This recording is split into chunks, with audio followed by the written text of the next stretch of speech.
প্রতিটি ক্লাসে যেসব ক্যাটাগরির ছেলে ও মেয়ে থাকে কমেন্ট করে বলবেন আপনি কোনটা। 1.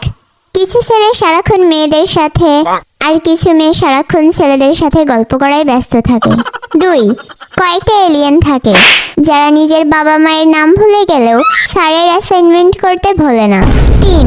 কয়েকটা আইনস্টাইন ও নিউটন থাকে, এরা ক্লাস শেষের সময় এলে স্যারকে টপিকের বাইরে প্রশ্ন করে ক্লাসের লেন্থ আরো 20-25 মিনিট বাড়াইয়া ফেলে। 4.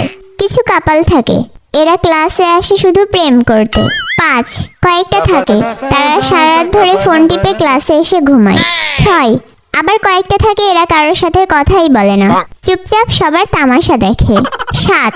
কয়েকটা থাকে বাচাল, ক্লাসে সবার কানের 12টা বাজানোই যেন ওদের মূল উদ্দেশ্য। 8. আবার আরো কয়েকটা থাকে দেবদাস, দেখে মনে হবে মাত্রই ওদের ব্রেকআপ হলো। 9. কয়েকটা থাকে ফানি ক্যারেক্টার যারা সবাইকে হাসায়, সেই সাথে সিরিয়াস মোমেন্টে নিজেরাও হেসে ফেলে। 10. কিছু পাবলিক থাকে গালিবাজ, এদের মুখ থেকে কথা কম গালি বের হয় বেশি। 11. আরেক ক্যাটাগরির লোকের কথা বলতে ভুলেই গেছি, একদল থাকে ঝগড়ুটেবাজ যাদের কাজই সারাদিন কূটনীতি করা আর ঝগড়া করা।